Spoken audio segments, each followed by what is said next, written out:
Turabaramukije mwese mu izina rya Yesu. Tunawasalimu nyote ni katika jina la Yesu Kristo.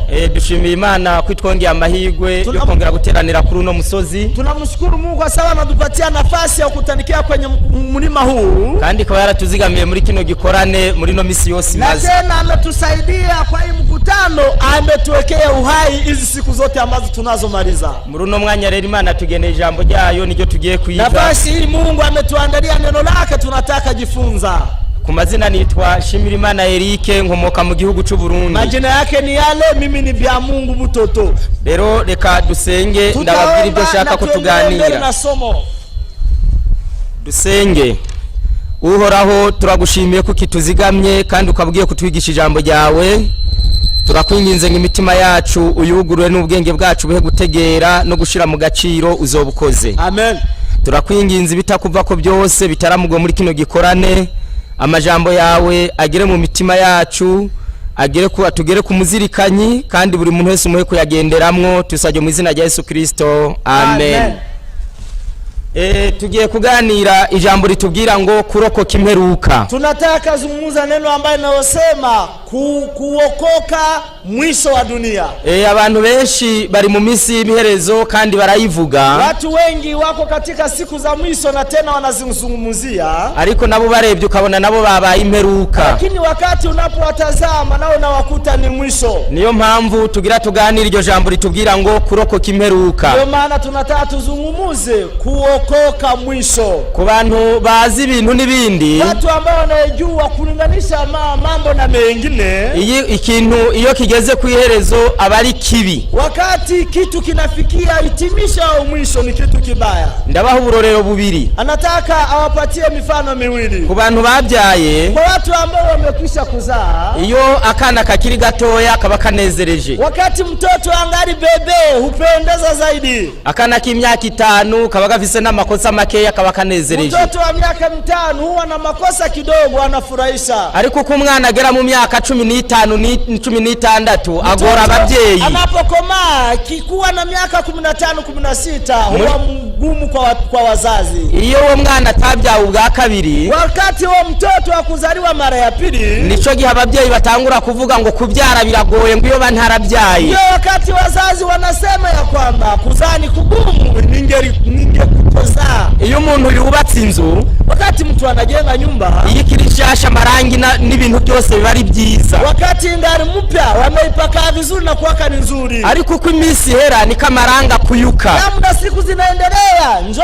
rangi inaendelea kuchubuka. Niko inzugi n'amabati n'ibibambazi byose biba bibi. Ni hivyo milango hata na manjanja na vibambasi vinaendelea kuwa vibaya. Abasore bakoze ubukwe, vijana ambao wamefanya ndoa, iyo inzu kirimo umugeni usanga ari nzizi na mota neza. Wakati nyumba imeingiza bibi harusi na kuwa nzuri zaidi. Ariko uko iminsi y'icumi imbere, wakati siku zinaendelea mbele, niko iyo nzu igenda iba nabi. Hivyo nyumba inaendelea kuwa mbaya. Niyo mpamvu iyi mperuka, niyo maana tukisema hii mwisho, dukwiriye kuyiga neza tukayirokoka. Tunapaswa tujifunze vizuri ili tuokoke. Iyo bavuze kurokoka na hantu umuntu asigara ari muzima abandi bapfuye benshi. Sema kuokoka ni wakati unapobaki muzima, wengine wote wamekwisha kukufa. Reka dusome imirongo 2 ya Bibiliya. Tunataka tusome andiko 2 ndani ya Biblia. Haranditse mu cete ca mbere ca Petero igice ca 4 umurongo w'indwi haravuga ngo, imeandikwa ndani ya kitabu ya waraka wa kwanza wa Petro sura yake 4 mstari wake ni wa 7. Umuhero wa byose uri hafi, umuhero wa byose uri hafi, mwisho wa yote ukaribu. Nuko ntimuhugumbe mwirinde kugira ngo mubone uko mushishikara gusenga. Endelea.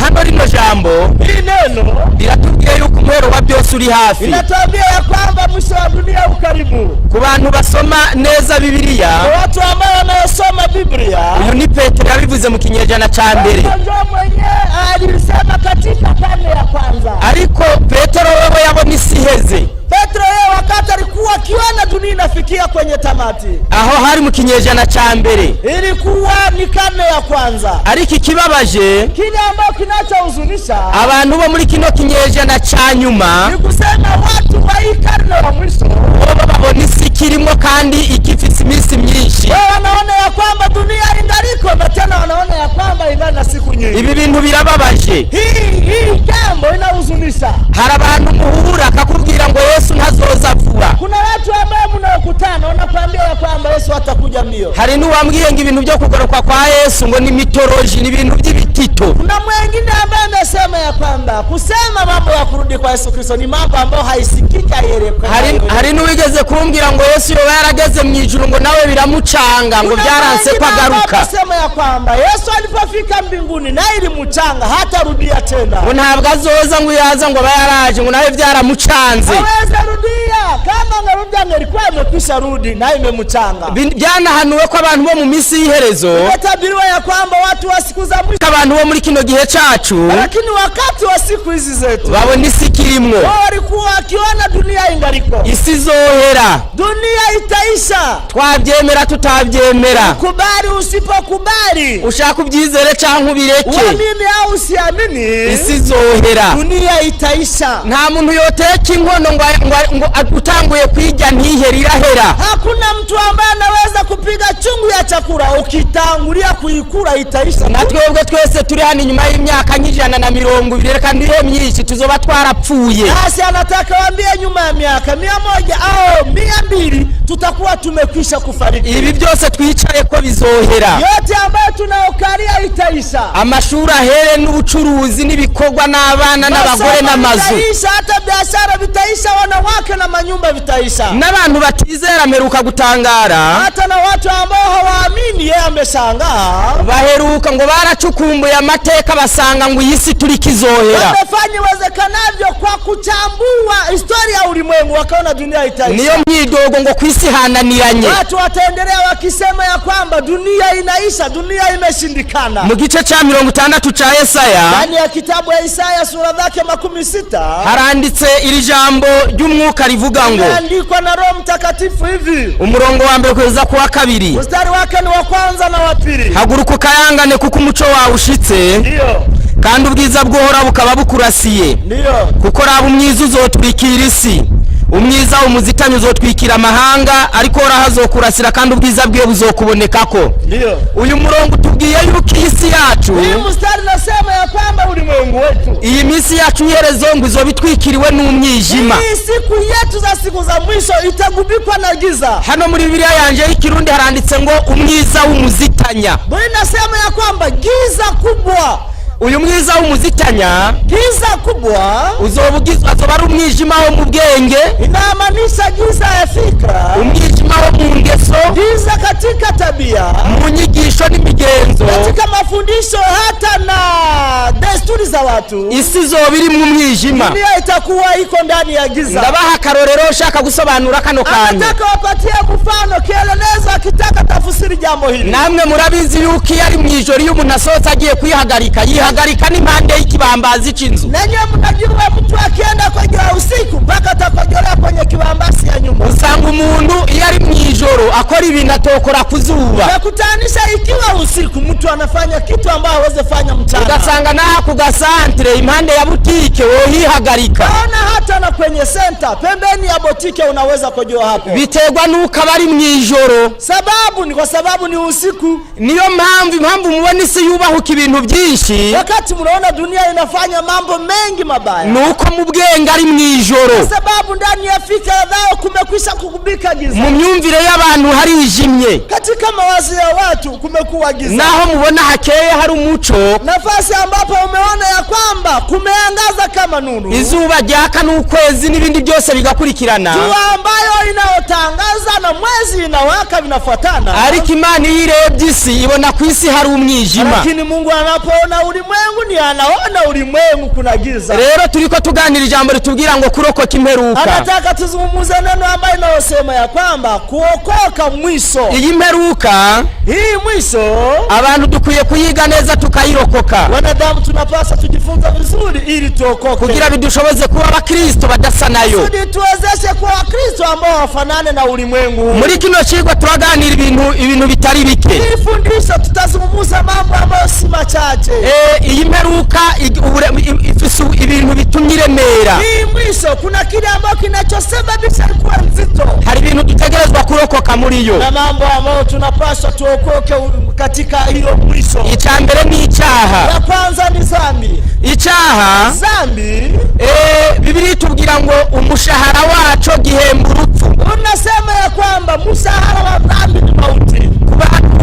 Abantu benshi, Kwa watu wengi umubwiye ngo ngenda kwice yo kugabira n'ibintu adafise. wakati unamwambia kwamba ni tayari ni kuua, anaweza kupatia na yale ambayo hana. Abantu dutinya urupfu rwo mu mubiri, Watu wanaogopa kifo cha mwili, ariko urupfu rwo gupfa ubw'ubugingo, kubura ubugingo buhoraho ntabwo abantu barutinya. kifo cha kuogopa kukosa uzima wa milele watu waogope. Umuntu yataye nk'ibihumbi 10 Wakati mtu amepoteza 10,000 canke bakamwiba impene, wanamuiba mbuzi, yirirwa yashavuye, umunwa we hepfo wagiye hejuru. wakati huo amehangaika, kinywa chini imeenda juu. Ariko nta kugira ubone umuntu yakoze icyaha yirirwa arikararira biragoye. Kama mtu ambaye amefanya dhambi anashinda mchana akili haikuwake. Umuntu ashobora kuba yagize akabazo n'undi muntu akanka no kujya, Mtu anaweza kuwa amekosea mwenzake hata kula hata chakula. ariko umuntu yakoze ibyaha arajya akanywa akaryama akisiga koga akigandaniriza. Ametenda dhambi, hura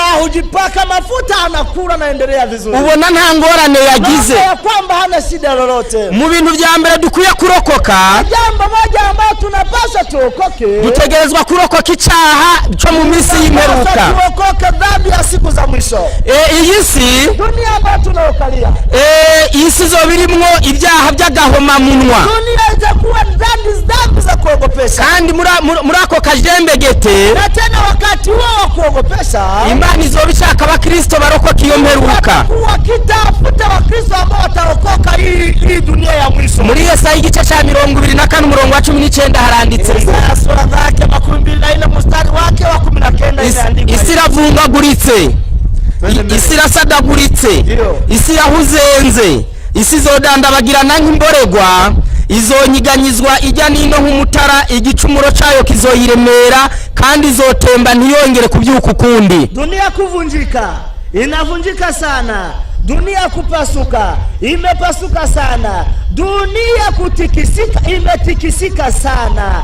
Dunia inalewalewa kama mlezi, nayo inawayawaya kama mchela, na muzigo wa dhambi zake italemea, nayo itaanguka wala haitainuka tena. Nukta. Ijambo ritubwiye ku isi izoba yabaye nk'imboregwa, umusinzi. Kwa inasema ya kwamba dunia itakuwa kama mlevi. Isi izoba yaravungaguritse ngo yarasadaguritse. Dunia itakuwa kama imepasuka pasuka. Isi ngo izoremerwa izomera nk'iyikoreye umuzigo. Dunia itakuwa kama inayobeba mizigo. Kandi iyi si n'abantu, dunia hii ambayo inayozungumziwa ni wanadamu. Abantu bazoba baremerewe, icambere kizoba kiremeye azoba ari icaha. Wanadamu watakuwa wakiwa na mzigo mzito, na mzigo huo ni dhambi. Mu byaha bizoba biremeye isi, dhambi ambayo itakayolemelea ulimwengu. isi izoba igwaye kutanyugwa. Dunia itakuwa ikilemewa na mzigo wa magonjwa ya kutorizika. Abantu bazoba bafise ibyo bitwa insatisfaction. Watu watakuwa na hiyo ya kutorizika.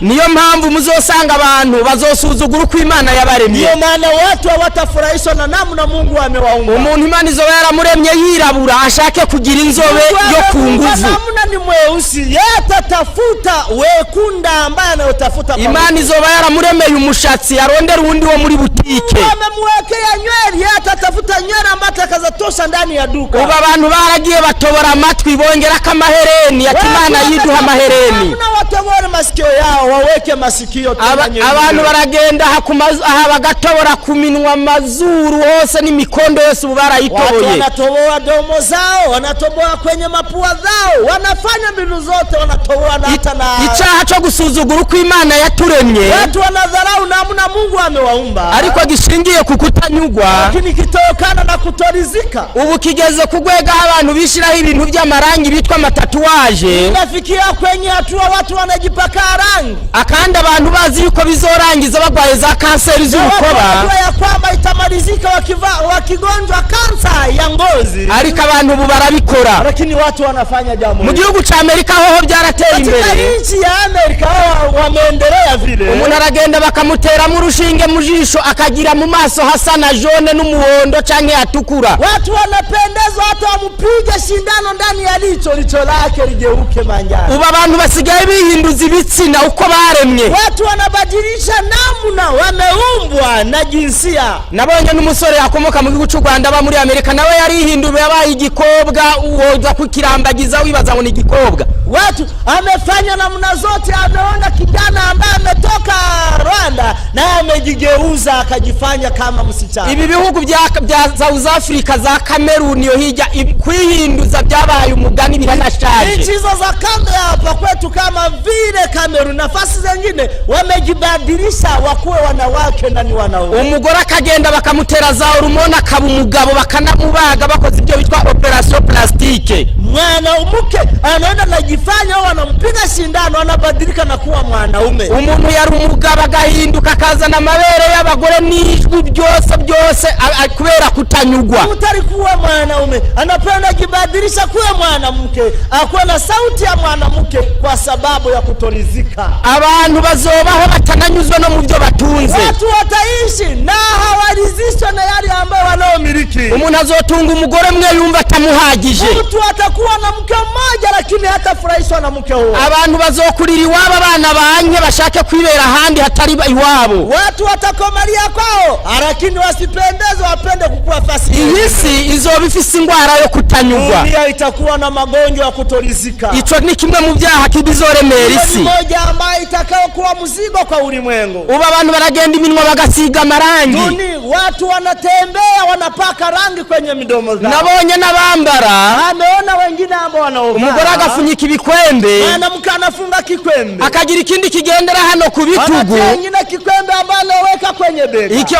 kitavi atanambaye kigendera hano. Havae anaweka kwenye bega. Abantu bazoshonesha za mode ntibanyugwe. Watu watashonesha mode ili wasiwe. Umuntu azoshaka kugira amapantaro ayabone gusamanitse ipantaro ikahera umwaka atayambaye. Watu watatafuta hata masuruari waipanike kwenye msumari pale lakini malize mwaka na wasivae. Isi zobigwaye kutanyugwa. Dunia itakuwa inagonja magonjwa ya kutorizika. Ubu bihugu byinshi abantu bafashe ingingo yo kugenda bambaye ubusa ngo bidegembye. Kwenye nchi mbalimbali watu wanavaa uchi wanatembea hivyo. Ukabona umugabo ari kwikinga ariko aratembera mu gisagara yambaye ubusa gutyo. Utaona mwanaume amekaa kwenye basketi akienda huko anakula akivaa uchi. Iyi si cyaha ngo kizoyiremera. Dunia itakuwa na mzigo wa dhambi. Abantu bazokora ibintu kuburyo ubona baranasaze. Watu watafanya mambo angalia ukutanishe ni wehu. Icyaha kizoremera isi. Dhambi itakuwa mzigo kwa ulimwengu. Ku bantu babizi, kwa watu ambao wanayojua, abantu bazokora ibintu bimeze nko kwigaragambya ku Mana. Watu watafanya kitu ni kama kuleta mgomo kwa Mungu. Ubu hari abantu ugenda kubwira iby'Imana akakubwira ngo nyimba ari iby'Imana ntubimbarire narabihebye. Kuna watu ambao wanakwenda kuambia mambo ya Mungu wanakuambia kwamba achana mambo ya Mungu mimi nimeacha. Umuntu akakubwira ko yabihebye. Mtu anakuambia ya kwamba amemaliza ameacha. Abantu baranse Imana bakunda Satani atacha maze. Watu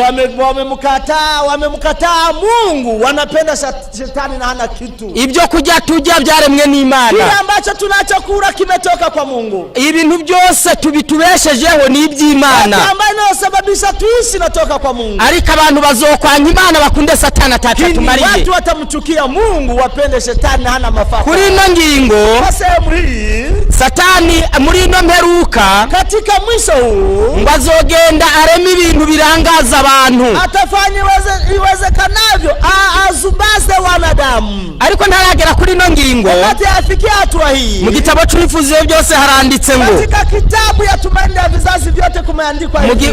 Mu Kinyarwanda ni page ya 19. Ukurasa wake wa 19 kitabu hiyo ni Kinyarwanda. Haranditse ngo icyaha cyahindutse ubuhanga. Dhambi imekuwa cyahindutse siyanse.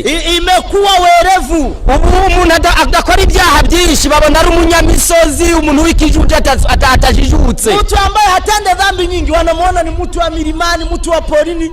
nukuvuga ngo nimbura umuntu uba abantu benshi usanga bafise inzara bongeyeko. Watu wengi tayari kwa leo wamekuwa na makucha wameongezea. Wewe rero ubaye umutampe ukaba umugoroza atagira izindi nzara babona uri umuntu nyene ufise ubwenge nka butatu. Kama ni mtengenezaji haukuongezea makucha yako akaona hauna akili. Ibyaha bizohinduka kujijuka. Dhambi zitakuwa kama maendeleo ya ujuzi. Ubu umuntu uramubwira ati ibyo byaha bireka akakubwira ngo mwe murabo mu kinyejana ngo mu binyejana bya kera. Tunamwambia acha hiyo dhambi anakuambia wewe ni karne ya zamani. Haranditse ngo urugero rw'ubujyaja bw'icaha gwari guzuye. Kiwango ya ujanja wa dhambi imekusha kutimilika. Uburyo bwose bushoboka bwo kugusha imitima y'abantu bwari ko bukoreshwa ngo hari mu gihe Yesu yaje ku isi. Aina zote za kuangusha mioyo za watu ilikuwa ikitimukishwa. Umwana w'Imana ngo igihe yitegereza isi, mwana wa Mungu wakati alipoona ulimwenguni, nta kindi yabona uretse imibabaro n'ubuhanya. Hakuna kingine ambacho ameona isipokuwa kubabaika hata na kuteseka ulimwenguni. Hano aratubwiye ngo isi, Yesu igihe yaza ku isi, dunia wakati Yesu alipokuwa ulimwenguni, yasanze isi yarononekaye. Alikutanisha dunia imeharibiwa sana. Uko niko Yesu azogaruka asanga isi imeze. Yesu atakuja kutanisha dunia. Kuri no ngingo katika kipengele hiki Satani ngo azorema ibintu bimeze nk'ibinezeza. Satani atafanya mbinu zake, afanye vitu ambavyo ni vya kufurahisha. Ndabanza soma amajambo ari mu bihamya by'itorero umuzingo wa mbere. Anataka soma neno ambayo yanapatikana kwenye Ushuhuda kwa kanisa Gombo la Kwanza. Ni kuipaje amajana 583 ukurasa wake wa 583. Haranditse ngo jour du Seigneur trouvera les hommes absorbés de la même manière par les affaires et les plaisirs du monde. Ngo umunsi w'umwami, siku ya mkombozi, uzosanga abantu baranyunyujwe n'imishinga n'ibinezeza by'isi. Itakutanisha wanadamu wamekwisha kufyonzwa na maendeleo hata na miradi ya ulimwenguni. Ngo Yesu azosanga abantu barirunduriye mu minsi mikuru. Yesu atakutanisha watu wamekwisha kunasiwa na sikukuu, mu kujya bakarenza urugero. Watu wakikura wanazidisha kiango. Hamwe umuntu asigara atonekara mu nda, ibyo twagurutonera ni ukujya, hamwe usigara utonekara mu nda. Ile ambayo anaita urafi ni kukura hata unafikia wakati tumbo inauma. Hari umugabo umwe yigaze kumbwira ngo yaranyoye umutobe ngo bamwishi ngo kuburyo yunamye ngo waseseka. Muungano mmoja mwambia kwamba ametumia mtobe ikakuwa nyingi ndani ya tumbo yake, wakati alipostama tu mtobe ikatoka ndani. Abantu bazoba bajya kuburyo bumva basize ikindi kirayi cyanyuma ibiriro byogaruka. Watu watakuwa wakikura wasikilize ya kwamba tukitia yengine kiazi moja tu itarudia. Haranditse ngo abantu bazoba bakoresha inzoga z'amarikeri bizimeze nk'amakanyanga. Wanasema ya kwamba watu watatumia kileo kikubwa kama vile pombe, yani ya rutuku. Abandi bazoba banywa matabi. Watu watakuwa wakivuta sigareti. Yesu ngo azoza isiri mu binezereza. Yesu atakuya na dunia imefurahishwa. Reka ndabaha karoro namwe murabizi. Nataka wapatie mfano nanyi mnajua. Muzogende muje kumbuga ngurukana bumenyi. Endelea pale kwenye uwanja utandawazi. Twebwe ibyigwa dushira kumbuga by'ibintu by'ijambo ry'Imana. Mafundisho ambao wanaoweka kama neno la Mungu. Ushobora gusanga ikigwa cyarebye nk'abantu 500 mu minsi 6. Unaweza kutanisha fundisho imeangaliwa na watu 500 katika siku 6. Ariko umumizisiye w'isi, lakini mtu ambaye anayepiga nzenzi wa ulimwengu, ugasanga indirimbo yiwe mu munsi umwe ni milioni 200. Utakutanisha nyimbo yake inaangaliwa na watu miliari 200. Ngo milioni ni nusu, hata miliari na nusu. Murebye abantu bakunda imiziki y'isi bari ku isi, mnapoona watu ambao wanaopendezwa na nzenzi za ulimwengu, ngibyo byaha ngo no mu bakristo ngo birimwe niko hepfo handitse. Kwa Kristo hizo dhambi zimekwisha. Hari ukuntu umuntu aba ari umukristo yicaye aha, anaweza kuwa ni mkristo anakaa, ariko ari n'umufana wa Koffi Olomide, lakini naye anakuwa fanete wa huo ambaye anayecheza muziki. Ugasanga n'umufana wa Diamond no muri telefone arimwo, yeye anakuwa fanatisme wa huo Diamond. Ugasanga n'umufana w'umuntu runaka, yeye anakuwa fanatisme wa yule ambaye ni fulani ambaye anayecheza. Satani ngo azoza n'inkino. Satani ataleta mchezo. Murebye nk'umupira w'amaguru abafana ufise, wakati unapoangalia kabumbu ya miguu namna ninavyokuwa, abo bafana Yesu ntabakira. Wale watu wote Yesu hana. Biranatangaje kubona abakristo, inahuzunisha kuona wakristo, ugasanga nawe yambaye ipantaro ngo yanditse ngo kanyaga.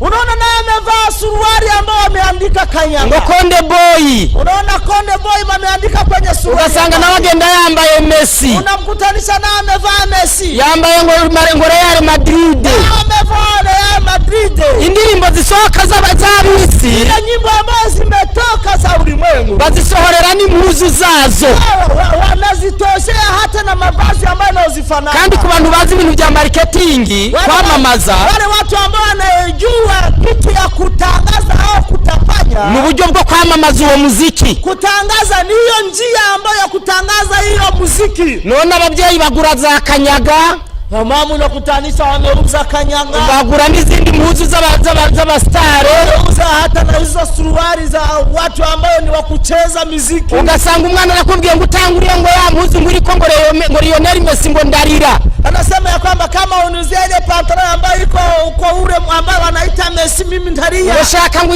Fally Ipupa, ugasanga umubyeyi yaguze Fally Ipupa, kama uniuzie mimi ndaria. Hii dunia bizoba yuzuyemo ibinezereza, kwa ikijaa yale ambayo ni ya kufurahisha, ngo ni ibintu Satani ngo azoremarema mu isi, Satani atabunibuni ulimwenguni, ngo ku buryo abantu bazosamara barangare kugakiza, iherezo ribagwire ko ribaze ko giturumbuka. Itafika wakati watu watazubaa, ni kusema mwisho uangukie ghafla. Uko ni kwisi zo bimeze, dunia ambayo itakavyokuwa. Kuri no ngingi tubwira kurokoka imperuka, watu hii ambayo tuambia kuokoka ulimwengu au mwisho wa dunia. Mu bihamya by'itoro muzingo wa mbere, kwa kanisa gombo la kwanza, mu byigwa bivuga abasore, kurasa mafundisho ambayo yanazungumzia, aranditse ngo abasore bazaba barabaye nk'ibinyugunyugu, nasema kwamba vijana wakala kipepeo. Sawa, ndio ngo bazaba barabaye nk'ibinyugunyugu, watakuwa kama vipepeo. Nukuvuga ngo mu bantu bazoba bagowe, watu ambao watakuwa ni watu wa kuchosha, ngo Satani nazosigugaruka, hata acha wale wa vijana. Abasore benshi bahinduye ingendo, vijana tayari wamekwisha badilisha kutembea kwao, nukugenda ukamenga agendera ku maraso, agenda dunda, atembea kama mtu ambaye anakuwa na vyumba ndani ya miguu yake akienda kitingizika. Ugasanga harabona abonye bambarira amarori n'inyuma, kuna wale ambao wanaovaa marineti huku nyuma kwenye shingo, ugasanga nawe yagenda yambaye amafime, wengine wanavaa fime. Hari n'uwajewe nabonye yigwajije amaso kugira agira amarori. Kuna yule ambaye yeye mwenyewe amejiuguza macho ili avae marineti. Abantu bazoba barononekaye, wenyewe watakuwa watu ambao wamekuja najisika. Ubusambanyi buzoba bwaratwaye abantu ku buryo buzoba bugiramiye cyane, azoba arabasore. Dhambi itakuwa imepeleka watu zaidi, itapeleka wa vijana. Uragira ugatunga umwana w'umukobwa w'imyaka 15, utakuwa na binti ndani ya nyumba yako wa miaka 15, ugasanga yarabaye engineer mu busambanyi, utakutanisha yeye ana muradi kwa juu ambaye anajua uzinifu. Ukabona umuhungu wawe ari karakura kumba ari ndaya, ukaona kijana wako yuko nakoma pole pole, lakini yeye ni muzinifu wa mbele. Natwe tugaguma tubafumbira tubaherayo na maturnesoro, bayikolea watia ndani viungo, tukiwapatia ndani erayo, tukiwapatia turnesoro. Ibyo bintu byose bajya hakubikoreshereza mu Imana, izo mbaraga zikabiza Satani. Rero yote kuliko watumikie Mungu na nguvu zao zinatumikia Shetani. Abana bazotesha umutwe ababyeyi, watoto watakuwa watu ambao watakayachanganyisha wazazi wao, ku buryo uzosanga iyo Biblia ivuga muri Mika gice 7. Ndio maana Biblia inasema ndani ya kitabu ya Mika sura zake 7, hakavuga ngo abana ngo umukobwa azohagurukira nyina ngo n'umuhungu ahagurukire. Mstari wake ni wa 6, inasema ya kwamba kijana taibisha baba yake, msichana tasimamia. Ubu mu miryango myinshi abantu b'ababyeyi, ndio maana ndani ya familia nyingi wazazi batunza abana ariko bataza bakwe, wana watoto ndani mwao, wana watoto wasichana lakini hawajui wakwe zao. Ugatunga abana umukuta mufise n'inkwano utazizi, unakuwa na watoto ujukuu kwako lakini hauna mkwe mahali popote. Kera mu Kirundi bavuga ngo igitongo gitabwa iwabo, n'ubundi ugitahese ugitaho nyene kikaza. Hicho kidogo ukiacha kwenu na kiacha kwenu kweli, isi zoba yarapararanganye, dunia itakuwa ambayo imeyumba yumba. Iyi mperuka hii mwisho no kwihagararamo ukaba umukristo uzoba umeze nk'uwamaramaye, hata kuisimama humu unakuwa mkristo utakuwa saa mtu ambaye umeyumba. Nukuvuga ngo ugahagarara mu bukristo, kusimamia vizuri ndani ya Ukristo, ugahagararira amahame, simama kabisa unasimamia misingi ya imani. Abandi bambaye akamini nawe ukambara uruhugu rujipo rugenda rurakuba, wengine wamevaa minijipo, wanavaa jipo ambayo inafika chini kwenye vikanyangio. Uzobura umuntu ari demode atagezweho, kuwa ni mtu ambaye hauna maendeleo, haujui. Mu gitabo cy'uburezi, katika kitabu ya malezi, handitse ngo abantu Imana ikeneye ngo nabantu batagugwa ariko ntibigurishe. Watu ambao Mungu anahitaji ni watu ambao hawaweze ununuliwa hata na kuuzishwa. Twebwe mu Kirundi bavuze ikintu ugiye kugishora ku isoko ntibakigure, tuvuga ngo cajwenze. Wakisema ya kwamba ni kitu ambacho unachopeleka kwenye soko hawatakiuza, wanasema ya kwamba kimezarauliwa. Chabuza bakigura barakigera ko bose bakabona ni kigira isoko. Wanaona ni kitu kibaya, wanakiona abantu bazorokoka imperukiye, ambao watakayopona hii mwisho wa dunia, na abantu bazemera kujwenga, ni watu ambao watakayokubali kuzarauliwa. Hamwe isi ibona itobagura tacho yobamaza. Dunia naona ya kwamba iweze wanunua kwa sababu hawana maana kwao. Nayo ubundi yo isi nimbi ikibona hari ico yokumaza, dunia kama inaona una mafaa kwayo, nuko hari ibintu gihuriye ko nayo, kwa sababu kuna yale ambayo ungano unasaidiana nao kufanya. Muri ino ngingo kwa hii hatua turiko turaganira, ambayo tunazungumzia, abantu bakwiriye kumenya ko imperuka izobiremereye. Watu wanapaswa wajue ya kwamba hii mwisho itakuwa nzito, hazoba hari yindi ngorane, itakuwa na ingine shida. Abantu benshi, watu wengi bazoba babayeho ku isi bakora ibyaha ariko Imana ibagirira imbabazi. Watakuwa ulimwenguni wakifanya dhambi lakini Mungu akiwarehemu. Ngo ntibapfe gupfa kubera uyu murongo uri muri Yeremia. Hawatakufa kukufa tu kwa sababu ya hii shahidi ambayo inayokuwa ndani. Ngo muri Yeremia handitse umurongo iyo butaba uriyo. Jeremia kumeandikwa andiko hii ambayo inayosema ngabantu Imana iba yaratwishika tumara. Mungu angalikuwa tayari ametuangamiza sote tunaisha. Muri Yeremia igice cya 4 umurongo wa 22 haranditse ngo, Yeremia sura yake 4 mstari wake wa 22 imesema hivi, erega abantu banje n'ibipfu, ndio ntibazi n'abana b'ibijuju nta bwenge bagira, bagira ubwenge bwo gukora ibibi ariko mu byo gukora ibyiza ntaco bazi. Ndio abantu benshi, watu wengi bazoba bakora ibyaha byinshi ku isi, watakuwa wakifanya dhambi nyingi ulimwenguni, ariko kizoba gitumye ngo Imana ireka abo abantu, lakini kitu ambacho kitakachosababisha Mungu anaachilia tukaba tunahari na tunaendelea kuishi, ngo nuko Imana izobona abantu ari bijuje arabasaza taco bazi. Sasa Mungu ataona ya kwamba ni wewe hawajui kitu. Burya umuntu w'umusazi, mtu ambaye ni mwehu, naho yo gutukana umusubiza, hata akikutukana utamwacha. Niyo mpamvu ngo Imana ngo izoreba abantu isange n'abasani nk'abantu bameze nk'abasazi. Mungu ataona wanadamu waona ni kama wehu, ariko Imana yarashinze igihe ngo izokura isi, lakini Mungu ameandaa wakati ambao atakaangamiza ulimwengu. Iyi meruka mu kuyirokoka, hii mwisho wa dunia kwa kuipona, izoba ifise ibintu byinshi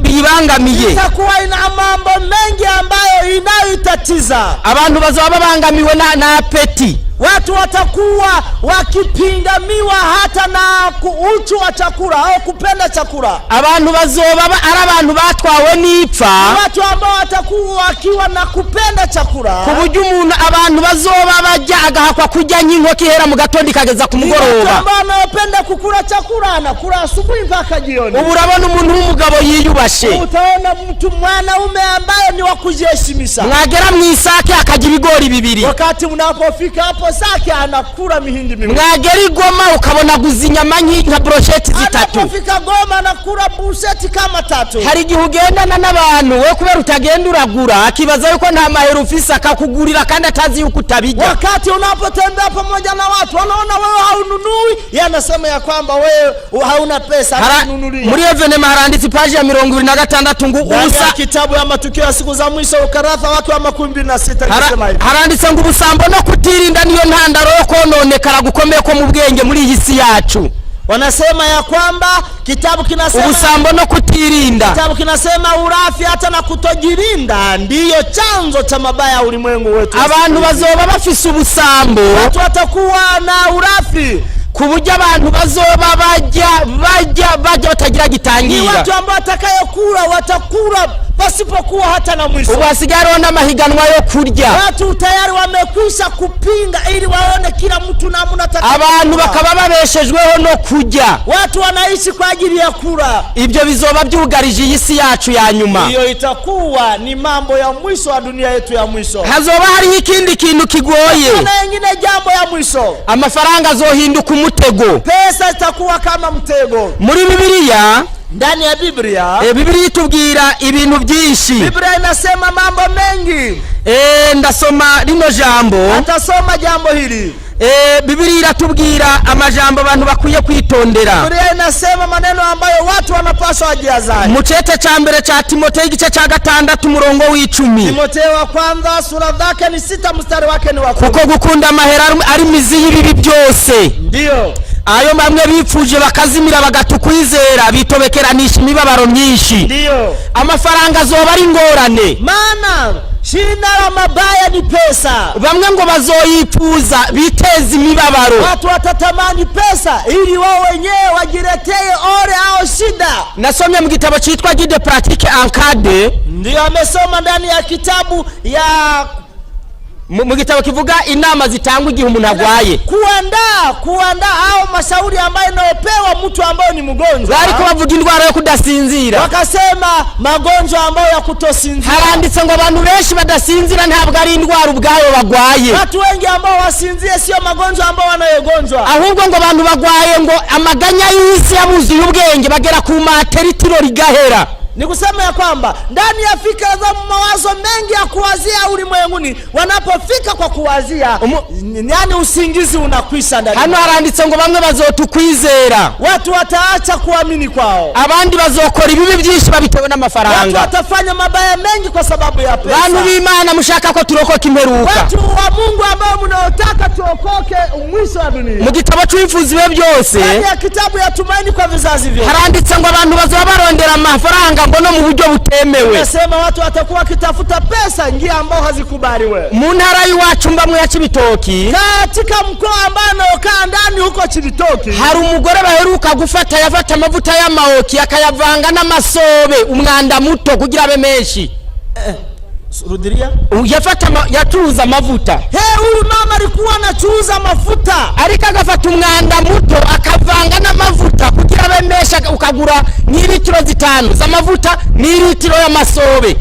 Anakamata mkojo, anachanga pamoja na mafuta. Unauza litiro 1 ya mafuta na litiro kama 2 za mkojo wa kwako. Leta yaramufashe baburi gihano bamuhana babukura no mu mategeko baburi ingene bamugira abantu bose barumigwa. Serikali wali mubamba wakamkamata wakakosa adhabu ambazo wanaoneza muadhabu ndani ya sheria za nchi ya Burundi hata na zingine zote. Muzoze mwirinda kuza murahahamira ibi bintu abantu mubona batunze bamwe. Muache nyinyi wote kushitukia yale yote ambayo mnaona wengine wanakuwa nayo kwa. Ukabona umuntu ariko araduza ikizu ariko akiduza mu mwanda mutavanga n'amavuta.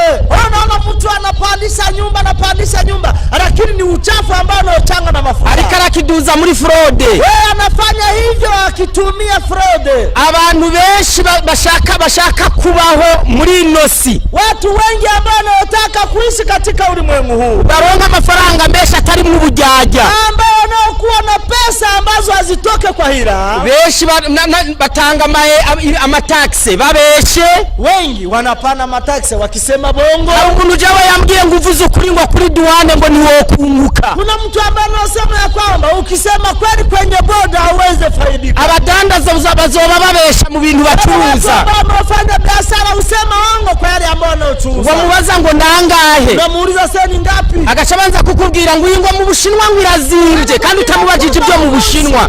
Hii kabisa ni bei kubwa. Abashaka kukubesha. Wanapenda kudanganya. Abantu bazoba bakora ibintu biri mu bintu bimeze nk'ujanja gusa. Kufanya vitu ambayo ni hila tu. twebwe iwacu iyo uguze ifu y'ibyema y'ubunyobwa yo gushira mu byo kurya, wakati unapouza chonga twasanze ugura ataba ari ifu yonyene bashiramwo n'ifu y'ibigori. Wanasema ya kwamba sio unga tu ya karanga tu, wanaweka na unga ya mahindi. Ubisesenguye neza warareba ariko ukabona menga si byema kumbe ni y'ibigori. Tunapoangalia vizuri utaona rangi haiko ya karanga tu, kumbe muna mahindi. Abantu badandaza ibiharage ibishimbo, wale watu ambao wanaochuza maharage huko kwao, hari igihe umudandaza agenda akagura ibiro nk'itoni y'ibiharage. Kuna mtu ambaye anaenda kuuza toni ya maharagwe agashiramwe n'ibiro 200 by'utubuye duto duto. Anaweka hata biro 200 ya majiwe ndogo ndogo. Wagura ibiharage ukazubona mu tuntu tutubuye ugenda utora ngo nutwabacitse. Wakati unaponunua maharagwe unaona majiwe madogo madogo na wazee ya kwamba ni ile ambayo imewafika. Je naganiye n'abantu barambwira ngo ivyo birakogwa. Amesema yameongea na watu agakutanisha hiyo mambo inafanywa. Akabari wonye ibiharage byitwa nka kinure nka karorero. Nasema ya kwamba kuna maharage ambayo inayokuwa nzuri kwao, wanaita jina hivyo kama ni mafuta ya kutakata. Umuntu agafata kongeramwe ibindi biharage by'ibeyi ritoya akabivanga na byarindi by'ibeyi rinini. Anatafuta maharagwe ya bei chini anaweka ndani ya maharagwe ya bei kali. Umuntu ukagura ku ibeyi ya bya biharage bizimbye kandi harimo na duto nk'ibiro 400 yavanze. Kwa bei ya maharagwe mazuri na muko maharagwe madogo ambayo ameweka ndani. Ugasanga abantu bagendana ubujanja mu bintu. Unakutanisha watu wanatembea na hila katika biashara. Niyo mpamvu imerukizo biri mu bukristo bw'amanyanga. Niyo maana umwiso wa dunia utakuwa na ukristo. Ibintu byo kugenda umuntu agenda gutayinyegeza. Watu wakienda hivi wakiwa na hila nyingi. Mwabantu mwe b'Imana, watu wa Mungu, umuntu azoroka kimeruka azoba ari intwari. Mtu ambaye atakayepona mwiso wa dunia atakuwa.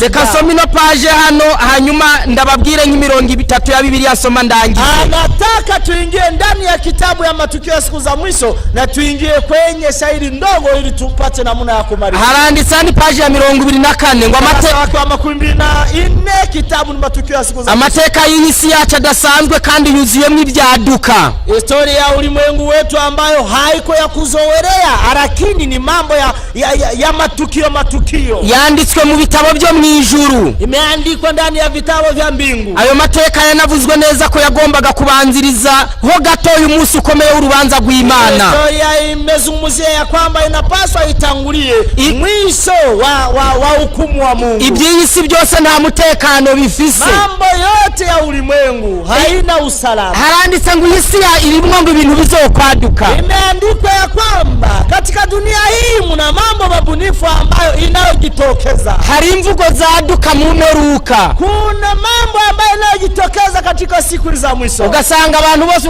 babaye ngo abamani ngo urumva amani ngo sawa amani ibintu bitagira gahunda. Utanisha hakuna maneno mtu anasema amani. Hari n'abantu baza ngo machensi ngo ni petano ibintu ugasanga n'abakristo nabo bararamukanya gutya. Utanisha ni chance wakristo nao wanafanya hivyo. Corona rero yaraje kubera baramukanije uko rero nabagiriramwo. Wakati wa covid ilipokuja kuna watu ambao wamefaidika humo. Ugasanga umuntu w'umugorozi yaramukije uwundi ngo Uwiteka guhire imani. Ivyo bintu mu vy'ukuri. Unanisha mtu mtengenezaji nana kama tasima natia kwenye sikia anasema Mungu akubariki imani. Ivyo isi zobirimwe ibintu byaduka. Ni ambao utakao kuwa ndani itakuwa na mambo mabunifu. Bigizwe n'ibyaha n'imigenzo n'ibiki byose ibyo bintu umuntu atazoba ashoboye kubihagararamwo ntabwo azorokoka. Ambayo ni mira ambayo watu hawatajua namna wanaweza kuyokoka. Jewe nigeze kubona umuntu yambaye ikirato kimwe kirekire icy'abadamu. Na mtu ambaye amevaa kiato kirefu gihakwa kumududura hasi ndavuga ati mu by'ukuri uyu muntu haziziki.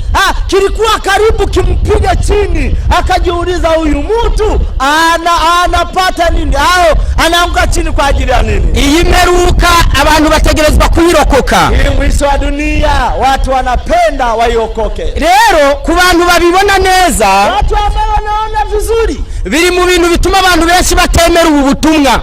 hiyo inasababisha watu wengi wasipokee injili. Ubu butumwa abantu barabona ko ari bwo. Hii injili watu wanaona ni ya kweli kweli, ariko bagasanga ni inzira ifunganye irimo akayira gatoya. Wanakutanisha ni njia finyu ambayo kunapita kanjia kadogo. Muri ino meruka ntawe, muri ino nzira ntabwo yicana mu ibyaha byawe kuko nta nzira woronka.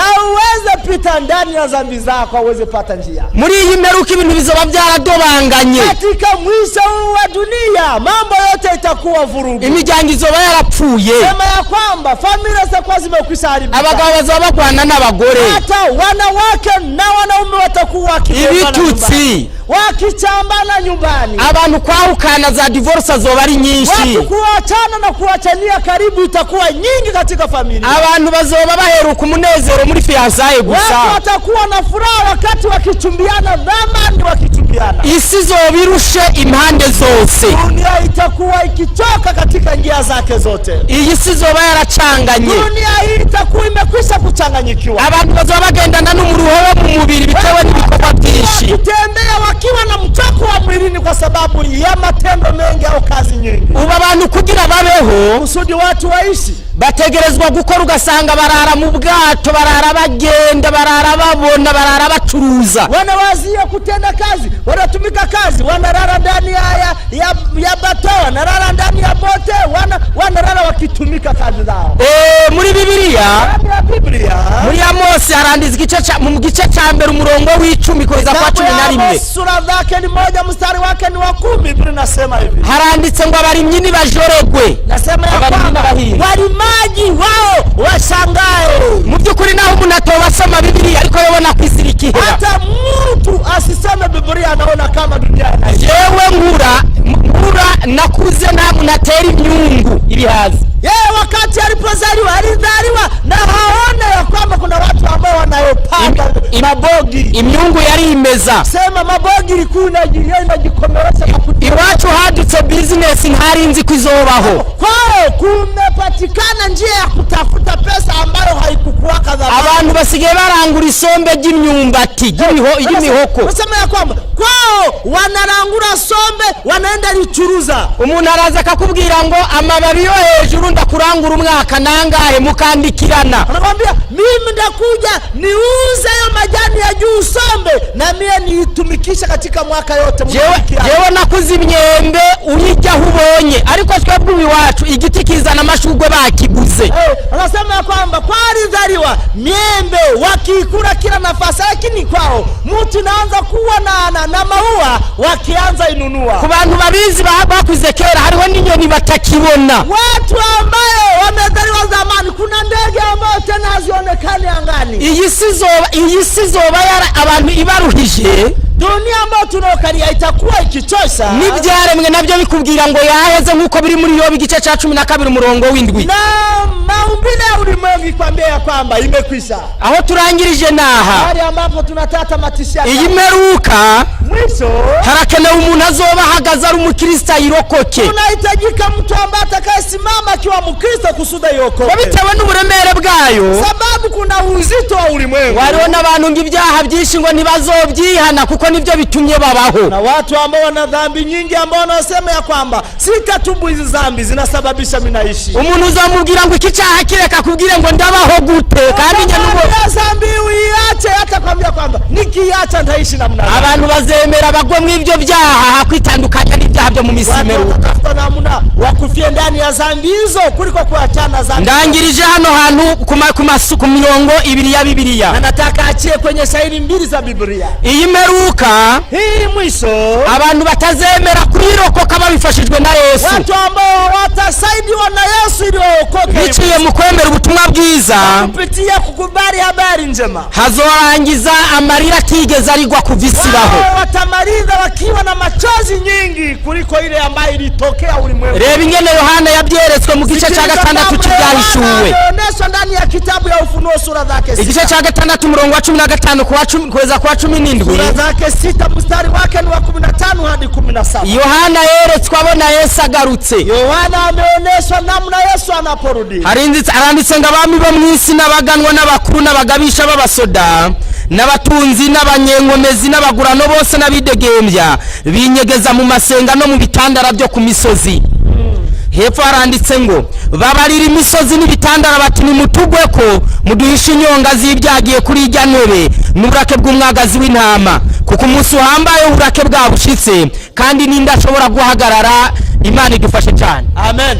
hano haranditse ngo Yesu yabonye Yesu agarutse. Hapa kunazungumzia ya kwamba Yohana alimuona Yesu Kristo anaposhuka. Ngo Yesu yaje afise amaso umuntu areba mwakiruka. Yesu alikuwa na macho, mwanadamu anapoipamba macho anakimbia. Ngo abanyabyaha bazoreba mu maso ya Yesu biruke. Wenye dhambi wataona macho ya Yesu Kristo kisha wakimbia. Hano bavuze abanyenkomezi. Hapo anasema ya kwamba watu wagumu, abatunzi, watu ambao wanaokuwa, abagabisha b'abasoda, watu ambao ni wakubwa waje, abato n'abakuru, wakubwa kwa wadogo. Ikibabaje ile ambayo inahuzunisha ngo bazogenda kubwira imisozi n'amabuye, kama ya kwamba watende ambia milima hata na majiwe. ariko kandi ababaze imisozi woganira nayo. Sema unaweza kuzungumza na milima? Kubona abantu bahora bakomeye bafise n'ubwenge bagiye gusaba ubuhungiro muri ambasade yitwa mabuye n'imisozi, isi zoba yacanganye. Ambao ni wazito ambao wana nguvu wanaenda kuangalia nafasi ambapo wanaita ambasade inakuwa milima. Bakora negotiation n'umusozi ati mbabarira ngirira imbabazi. Wakenda embereza mulima unihurumie unifanyizie hivi. Haranditse ngo ninde ashobora kuzohagarara. Bwana nasema ya kwamba nani ambaye atakayeweza kustahimili. Umugambi w'ubu butumwa hii sabaya habari njema nukurondera nukuronka abagabo n'abagore batama n'abatamakazi inkumi n'imisore bazohagarara abandi bose bacanganye, wanawake wanaume, ili tuwapate wasimame wakati wengine wamepotezwa. Umurongo wa nyuma musairi ya mwisho, abantu batazokwemera iyo mburi, watu ambao hawatakubali hiyo onyo, bemera kurokoka ibyaha byo muri no minsi ya nyuma, kurokoka zambi za siku za mwisho, bazokwicuza barondera agakiza bitagishoboka. Tunasema ya kwamba watajuta watafute wokovu na imekwisha. Nivyo Biblia itubwira muri Amosi ngo hazotera inzara n'inyota. Ni ambao Biblia inasema ya kwamba ndani ya kitabu ya Amosi 8:11 utakuwa njaa na kiu ya neno la Bwana. Iyo nzara ngo azoba ari ijambo ry'Imana. Kwa njaa chakula itakuwa ni njaa ya kutafuta neno la Bwana. Reka dusome umurongo wa nyuma kugira twumve iyo nzara. Shairi ya mwisho ambao tunaenda kusoma ili tusikilize njaa hii. Umuntu nta muntu yo kumva uburemere bw'inzara yo mu buryo bw'intemu atarasonze yo mu mubiri. Kuna mtu ambaye anaweza sikia njaa kwa nafasi ya kiroho na haja sikia njaa ya mwili. Ndabona mwebwe nkani wanyu mbona hari n'ibirayi byinshi. Anaona ya kwamba kwenu kuna viazi vingi. Hari gihe inzara abantu bamwe batanayizi. Na wengi ambao hawajui njaa. Hari umuntu yigeze kumbwira ngo yigeze gusonza agurisha ikinga giwe bamuhipapayi imwe. Kuna mtu ambaye amemwambia kwamba yeye alishikirwa na njaa akauzisha basketi ya kwake ili wampatie papai moja. Uwundi yambwiye ngo yatanze mushikiwe kugira bamuhe kutwo kujya aramutanga. Wengine alipana dada yake ili wampatie chakula ya kukula. Iyi nzara izotera, hii njaa ambayo itakayojitokeza izoba ishingiye kukushaka gakiza kandi kukarondera byaheze. Itakuwa ni njaa ya kutafuta ukombozi na umekwisha. Hano muri Bibiliya, ndani ya Biblia, mu gitabo kiri hano shaka kubabwira aho shaka kurangiriza, kitabu ambaye anayotaka kusoma mahali kwenye anataka kutamatishia. Mwisraeli higeze gutera inzara. Katika Israeli ya zamani kulikuwa njaa. Iyo nzara yari inzara idasanzwe. Ilikuwa ni njaa tofauti na njaa zingine.